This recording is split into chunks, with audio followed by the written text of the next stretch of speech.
Bonjour mes amis! Are you ready for another adventure in French? And I've got one today that I like to call the hiccup. That's right. A hiccup's a little annoying thing. It gets in the way. It's not really devastating or anything like that, just annoying. Well, that's kind of how this lesson is. We've got some ER verbs here, and I know you know how to conjugate ER verbs. You form the stem by taking off ER, and then you add your endings to the stem, and those endings would be E, ESE, ONS, EZ, ENT. And that's all well and good, except there are some ER verbs that have predictable spelling changes. In other words, they don't exactly follow that EESE, ONS, EZ, ENT pattern. And I want to show you three examples today of those different kinds of spelling differences. Now, let me say again, it's nothing major. It's just a little bit. But you need to be aware of them so you can spell these words correctly. Let's start with ER verbs like manger, which means to eat. These are ER verbs that end in GER. And let's just look at the conjugation, and I think you'll see what I mean. All right? We have je mange, tu manges, il mange,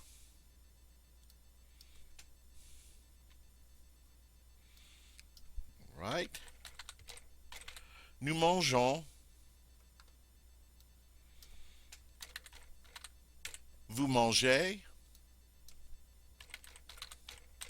il mange. All right. Now, do you see the spelling change? You might not notice it at first. If you said that the spelling change was here in the new form, you're absolutely right.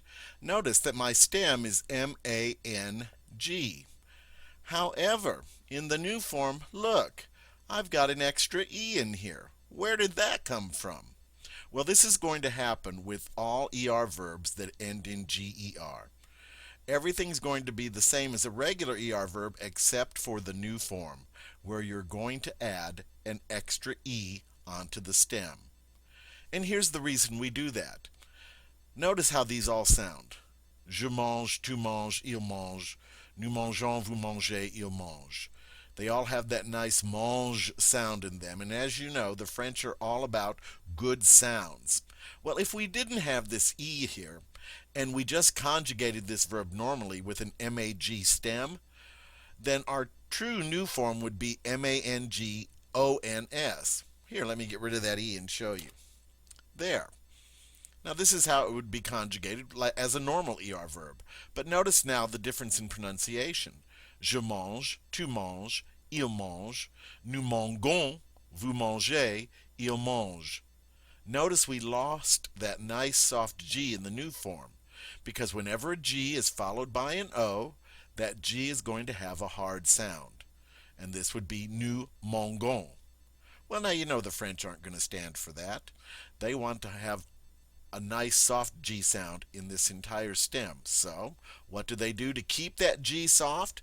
Well, they simply add an E, because anytime a G is followed by an E, it has a soft sound, the je sound. And just one little E makes all the difference. Now we have nous mangeons, and it sounds just like all the rest. All right, so note that spelling change. In verbs that end in GER, we're going to add an extra E to the stem to keep the G soft. All right, let's move on to verbs like envoyer. These are ER verbs that end in YER. And let me just conjugate it for you, and let me see if you can see where the changes are. J'envoie, tu envoies, il envoie, nous envoyons, vous envoyez, ils envoient. All right. By the way, envoyer means to send, And here the spelling change is quite noticeable. It shouldn't have taken you very long to recognize that the spelling change occurs in all the forms except the nu and the vous form. Notice that y in the infinitive all of a sudden now turns into an I in the first, in the je, the tu, and the il plural forms. And only the nu and the vous form escape that change. They maintain the y in the stem. So it's just a matter of getting used to recognizing that this verb actually has a double stem, one for je, tu, il, and il plural, and another one for nu and vous. I'm not exactly sure what the reasoning is behind changing the y to an I. With manger, it was easy to tell the reason for adding the extra e there, but this could have some historical, linguistic kind of background that who knows when it started happening. But we just have to realize that in verbs that end in yer, we're going to have to make a change from the y to an I in the je, tu, il, and il plural forms. In nu and vous, there is no change. The stem stays as it should with envoy.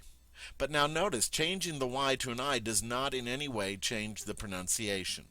J'envoie, tu envoies, il envoie, nous envoyons, vous envoyez, ils envoient. All right? So that is the yer spelling changes.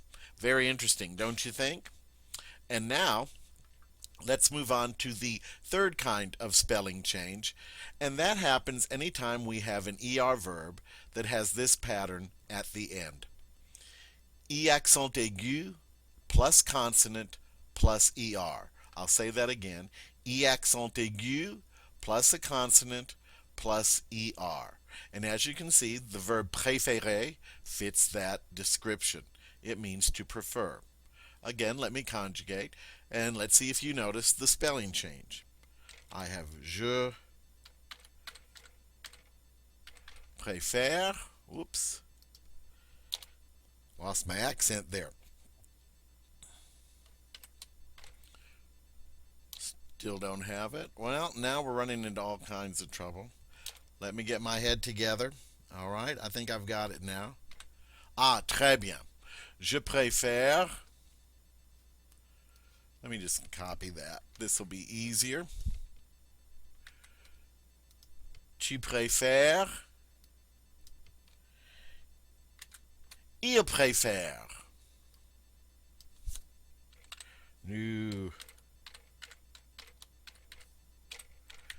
préférons. Vous préférez. And then il préfère. All right. Did you notice the spelling change? Yeah, it happens with the accent marks.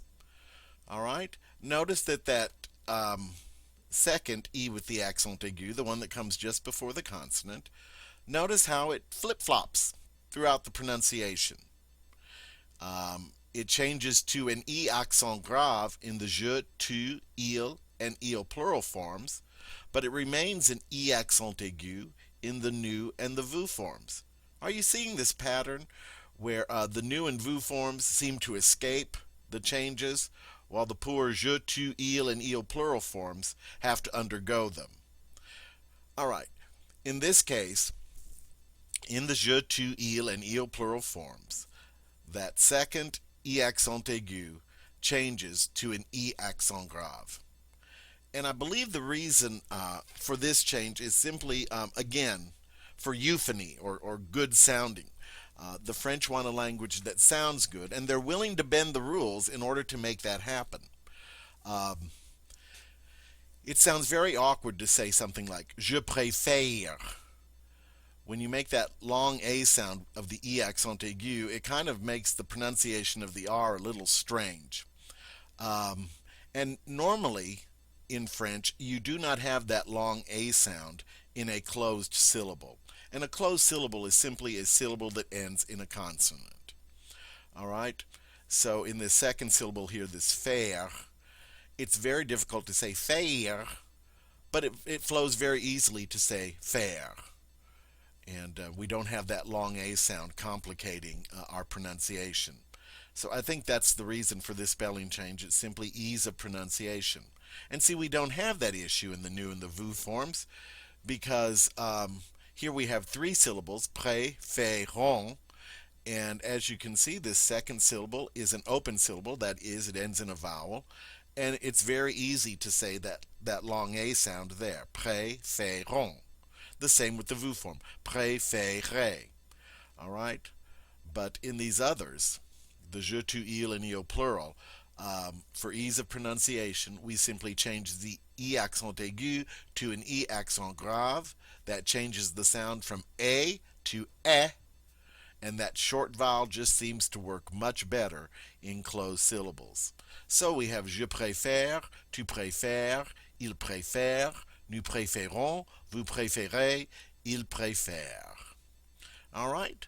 Well, those are the hiccups, as I call them, in conjugating ER verbs. And here you have three examples. Verbs that end in GER, like manger. Verbs that end in YER, like envoyer. And verbs that end in I accent aigu plus consonant plus ER, like préférer. All right. Enjoy learning more about these spelling changes. Study them, practice, and I'll see you later. À bientôt, mes amis, with another exciting adventure in French. Au revoir.